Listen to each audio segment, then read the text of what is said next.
And welcome into the Roundtable. Bill Priestley here with you. And of course, it was this past week that we had the American Trucking Association meeting, and we're going to recap that and talk about the past, the present, and a bit of the future. And joining us is someone who was there.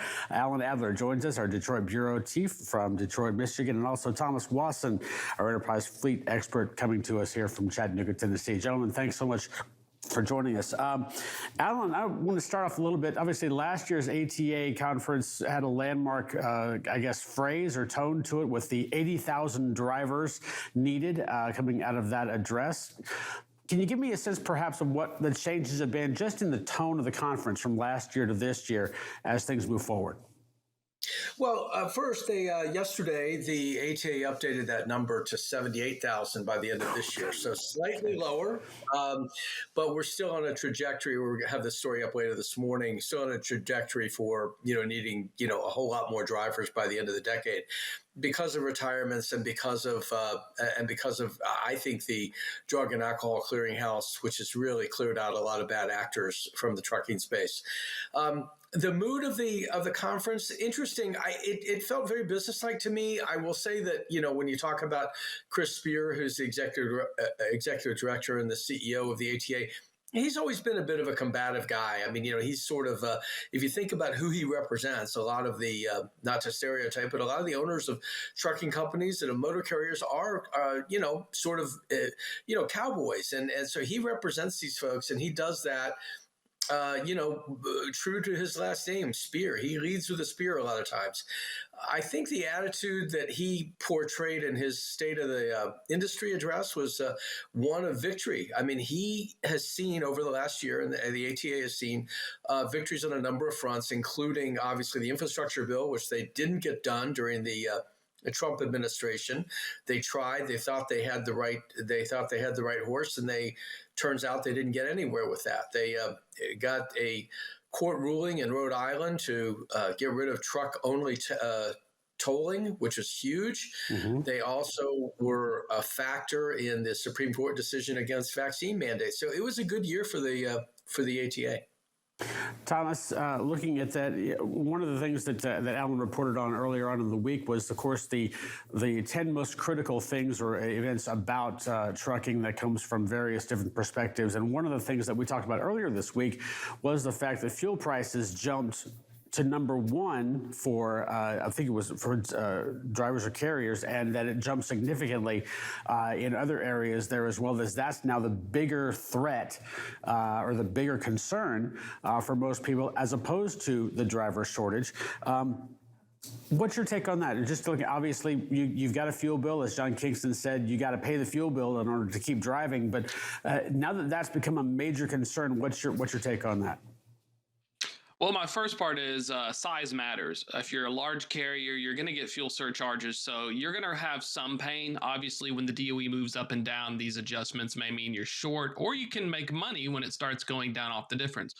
Really, fuel is a big problem for smaller carriers. And, depending upon who you ask, if you're a large carrier, you're going to be okay with this because you want that extra capacity out of the market and you want to try to regain pricing power. On the flip side, if you're a smaller carrier or an owner-operator, you're just trying to hang in there while at the same time still trying to etch out while the environment's a little bit rough. Because remember, you don't have the size to really be able to negotiate. So it's definitely depends on who you ask. When we're talking about fuel, it's still definitely a problem, though, because obviously other segments of the economy as well have to use diesel fuel, including agriculture and stuff. So it's still going to be an issue. You'd prefer it to be lower, but right now it's going to impact some more than others. I would add to that, we talked about this a little bit with John Kingston the other day, but, there's three segments of people that sort of vote, if you will. There were 4,200 responses to the survey this year. And one of those groups is the owner-operators. And, of course, they're the ones that are most affected, as Thomas said, by not being able to negotiate on fuel. They don't get a fuel surcharge. They just have to try to get it into the contract. And I think, what we've seen, of course, is that a lot of the independent operators are suspending or giving up their authorities, and they're going to work for bigger carriers and things like that. This is just one more issue that's sort of, especially with the kind of collapse in spot pricing, that's kind of, driven them back. I mean, obviously most most of the contracts out there are contract rates. I think Thomas is spot like 10 to 15% of the industry, but it's enough that these guys didn't see, sort of the conditions we're in right now. And so therefore they're sort of heading for the hills. Mm-hmm. Alan's kind of going back to Chris Spears' address, and maybe perhaps again what he didn't say necessarily. Of course, last year he struck that amazing tone by saying 80,000 driver shortage, obviously now 78,000. But that was a major talking point and a major concern. Did you hear anything just outside of the addresses along that? It's like we're still kind of around that number here, people. Well, first of all, it's still number one for the motor carriers. Okay. Yeah. Obviously. Yeah. The fuel thing, managed to become the top issue because it got really big votes. I can't remember precisely. I don't have in front of me, third and fifth or whatever it was. Again, bigger issue for the drivers and especially for the independents. But I think, as far as Spear puts it, I mean, and Bob Costello, the chief economist for the ATA yesterday, sort of broke it down and talked about, kind of where things are. Things haven't really changed on that front. But let's remember, when we talk about driver shortage, we're primarily talking about over the road, long haul stuff. We're not talking about last mile or pick up and delivery, regional haul. All of those do not have anywhere near the turnover or the openings that you have for long haul trucking, which again gets to one of the areas that I write about quite a bit, which is autonomy. And, when will that come? That's still a ways out there in terms of truly autonomous driving without a driver in the cab. But, that's one of the things that's going to address the driver shortage over the next decade. Let's call it the next decade. We'll be finding routes where we can run autonomously without a driver. And that will obviously cut into the need for more drivers. I don't think it'll necessarily take away jobs. I think they'll be repositioned. I think they'll be, working on the drop and hook side, getting the vehicles ready to launch, if you will, into the middle mile, routes that they'll be covering. But I think that's one of the things that, even though I heard Spear years ago rail against the idea that you'll take drivers out of the truck, he now needs that. He and the ATA need that to happen on the long haul routes. Mm-hmm. Switching back to Thomas, Alan already mentioned, obviously, the areas that Spear touched on, obviously the toll road for truckers being shot down by a court decision, the infrastructure bill coming through this year as opposed to from the Trump administration. Then there's the excise tax that he brought up. That's a possible future battle. Where do you see that happening? Obviously, he says that 66 trucks nowadays commit the same amount of emissions as one truck many years ago. How do you see this battle shaping up? Well, I think incentives. Excise tax has been around. It's like 12%. Been there for like over 100 years. Can add upwards of $25,000 to the sticker price. Legislatively speaking, the first thing I'm asking is, what is it being used for and how much money are we really getting from it? I mean, if you want to see, and we're seeing states incentivize electric vehicles as well with rebates and stuff.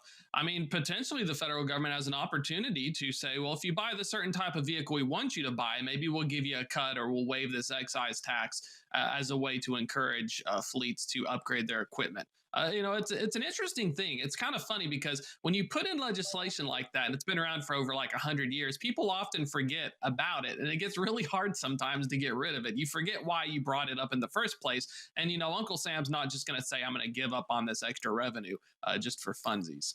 Yeah. Well, and the money. Alan, let me. I've only got about a minute left here, Helen. So let me just go to you here. Obviously, Spear talked a lot about the victories that he's had over the course, and the ATA has had over the course of about the past year or so. What are the issues they need to be focused on moving forward? And we got about a minute left here. Well, you brought up FET, and that's a big one. And I think he was telegraphing that will be a fight. Thomas is right. I think you will see perhaps some forgiveness of that tax, in terms of encouraging more electric vehicle purchases and advanced technology. I think it'll get tied into safety as well. Interesting stuff there. All right, gentlemen, we're going to have to hold it there, but it's going to be, like last year to this year was an interesting run. We're going to see how all of this, from the driver shortage to fuel prices to uncontrollable things to the economy, and all of this spreads out over the course of the next 365 days. And we'll hear Spear again probably next year talking about something else. Gentlemen, thanks so much for joining us. All right, we will take a break and we'll come back with more after this.